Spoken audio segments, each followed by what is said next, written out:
Hello everyone and welcome back to the channel. Alex here. So over the past week I have done a lot of student teaching. In fact, I started student teaching on only my 7th day of my student teacher practicum, and let me tell you, it has been a ride. It was really hectic trying to get everything together and manage my online courses and a couple classes at the same time as well as teaching. So I definitely have a very much newfound respect for teachers. Even though I am going to be one, I didn't realize that it was this difficult, especially starting out. So I just thought I'd make this video talking about my experience student teaching and what teaching my first classes were like. So I hope you all enjoy, and let's jump into the video. Alright, so starting off, I'm just going to give a little bit of context into the classes that I was teaching. So in the morning, I have a 2.5-hour block with a grade 10 academic and applied split class. And then in the afternoon, I have a 3-hour block with grade 12 university chemistry classes. And that's pretty much my schedule week to week, which is really nice, and it really gives me a good opportunity to work with different grades and different experience levels and different classroom management issues. So it has been a lot of fun. However, this video is about the teaching of them. So starting off, I was teaching the grade 12 university chemistry courses, and I was teaching them a really conceptually difficult topic. It was all about molecular orbital theory, hybrid orbitals, and so on. Anyways, if you're not a science person, and even if you are a science person, you probably don't need to know much about them, or you probably don't know about them, which is completely okay.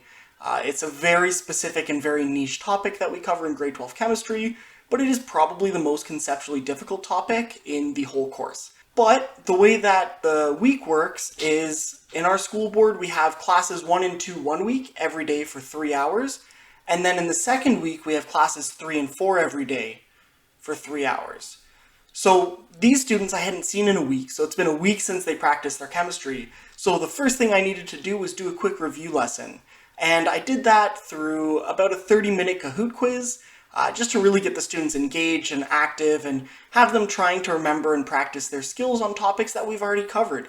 And it did really, really well. The students really seemed to love it, and they got used to the type of questions we're going to be asking them on quizzes and tests and whatnot. So it was a great experience, and I would highly recommend, if you're going to be doing a little review lesson, throw a little Kahoot quiz in there, and you can see where students are having difficulties, and it gives you a bunch of stats out of it, what questions students had difficulties in, what questions students did well in. It breaks down specific students and how many questions they got right, what questions they got right, and which ones they struggled with. So just a lot of data that you can use to help support students. So would highly recommend Kahoot for review quizzes and stuff. So after that half-hour lesson, I just jumped right into it.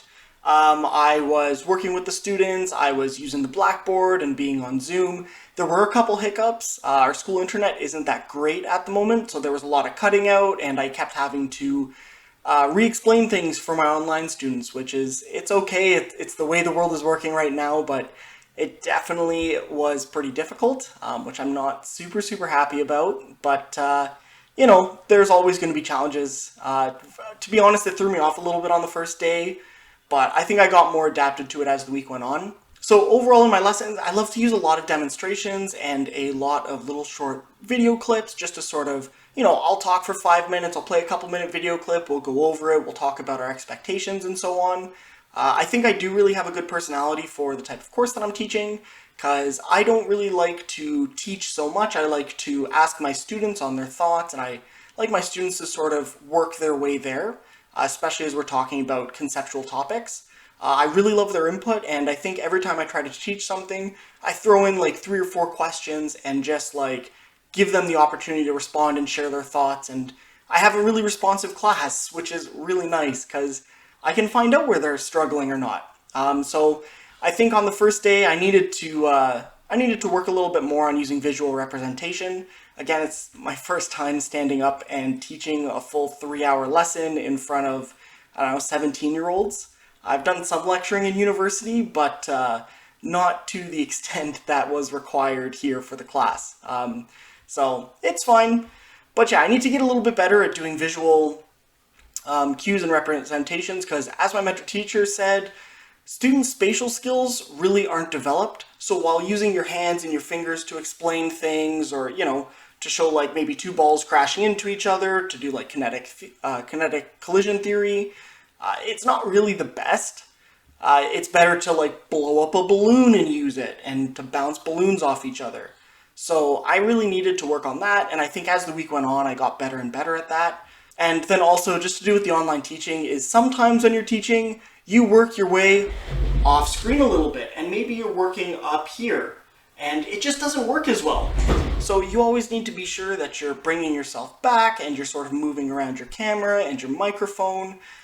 So just something to get used to, and again, as the week went on, I got better and better. But this is the thing. Students are not meant to learn for that long, and they're not meant to be able to take in that much information for that amount of time. And there was a point, probably with like half an hour, 45 minutes left, so we'd already gone through a couple hours of material and stuff at this point, where I was just getting blank faces staring at me. They sort of disengaged a little bit. It was just sort of information overload. And when I came in the next period, I pretty much had to reteach everything I taught in the last 45 minutes. So if you're going to be going into student teaching, just a heads up, there's only so much your students can learn, and trying to brute force your way through the last little bit of a lecture just to try to fit things in so you stay on schedule might not be the most advised. I think right now, especially with the year that we're in, it's probably better to let things, I don't want to say fail because fail is not the right word for it, but if you can't cover everything, just cover everything you can to the best of your ability. And maybe give some more students some more time to practice things. So, for example, on the second and third day that I was teaching, we gave out some worksheets for the last half hour of class. So that way it wasn't complete like information overload for 3 hours. It was like, okay, we're going to do a little half hour review of the last day and answer any questions you have. We're going to do about 2 hours of a lesson and talking about new topics. And then we're going to give you half an hour to really like just work on a worksheet, solidify those concepts with some problems, and hey, those problems might be showing up on your test, or something similar is going to show up on your test. So, use this time to practice your skills and ask questions while you're in the class. So that's pretty much how the other 2 days worked, and it was a lot of fun. I learned a lot. I definitely have gotten a lot more comfortable in front of the classroom, getting more comfortable using the board. Honestly, my writing on the board with chalk has improved so much because, I don't know, when you're on the computer, either you're using a touchscreen and drawing stuff, yeah, you're just really teaching from a PowerPoint and marking it up with some pen, but that's not always the case in a classroom. Don't get me wrong, I did do that a little bit, but I did find the blackboard to be a little bit more effective. And obviously my writing is a little bit better on a blackboard than necessarily using a trackpad and a mouse to write on a computer. So, yeah. But no, my skills with interacting with students and engaging with them and getting them involved in the questioning technique and getting them involved in just answering a lot of questions got a lot better.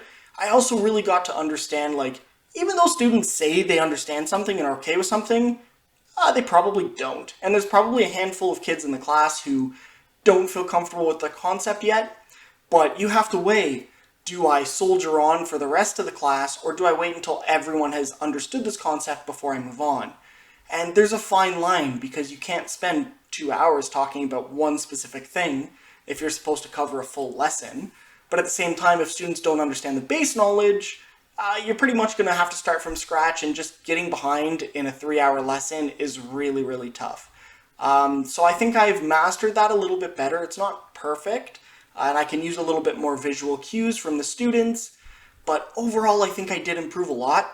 So just a heads up, if you're going into your student teaching and if you're going to have like these really long classes this year, or in the future they're probably going to drop back down to about 75 minutes, just a heads up, your students are probably going to disengage after about 2 hours, so you're going to need to plan some different activities, and you're going to have to spend a lot of time reviewing concepts. I think each day that I was teaching, the first half hour of the class was really just reviewing what I covered the last day. Which is okay, it's fine, it's just we didn't get to cover maybe as much as we normally would. However, when you're not seeing them for a week, you sort of have a set list of topics that you want to get to because they're all related. And if you don't get to them, then, you're sort of going to have to review everything just to get to that point. So, it's okay. But anyways, outside of teaching, I definitely got up to some fun stuff. So this week my mentor teacher and I discussed their quiz schedules and their test schedules and lab scheduling for the next month. We also talked about when parent-teacher interviews are going to be and what that's going to look like for us. We talked about marking and a variety of things. But the thing I will single out from that list that was definitely the most informative was getting a lab together. I really had to learn about the different glasswares that they're going to be using and where they are in the classroom, what safety measures we have, what sterilization methods we have, especially given what's going on right now. And yeah, so we're going to be running an unknown solid lab. So what we had to do was, there are currently 7 or 8 sections of grade 12 university chemistry at our school. It is a very academic school. I've never seen a school like this before. So at 30 students a class, we had to create a bunch of different vials and unknown solids. So yeah, it was definitely crazy making about 300 vials of different solids that they're going to have to analyze and tell us what it is. It was a lot of work, but it was a lot of fun just to see the setup for a lab and all the thought that needs to go into it. So kudos to my mentor teacher for doing a great job. He explained it really well to the students this week, and it's a really, really well thought out lab. The prep wasn't too bad, but it did take a little bit of time, probably about 3 hours to do all of it, and to record unknown numbers and whatnot. But yeah, overall, great week. I learned a lot, and I hope you learned a lot too from this video. So this is where I'm going to end it, but please, if you enjoyed this content, please like the video and subscribe to the channel. It definitely goes a long way in helping me out and growing our community. I've noticed with our shorts, our community has been growing a lot and we've been getting a lot more views on this channel. So if you're a new member, welcome to the channel. We're definitely glad to have you here. If there's anything you'd like covered in a video, please comment it down below. Or if you have any experience student teaching and have any tips based on what I've talked about, please comment those down below. It definitely goes a long way in helping our community out and helping our community grow. So yeah. Also, I am going to be making a video on applying to Teachers College for International Students soon. I'm just waiting to hear back from one of my contacts at the university about the process.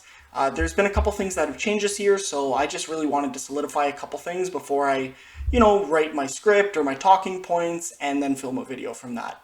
So yeah, with that said, I hope you all enjoyed and have a great week, and please stay happy, safe, and healthy. I'll see you all around, everyone. Bye.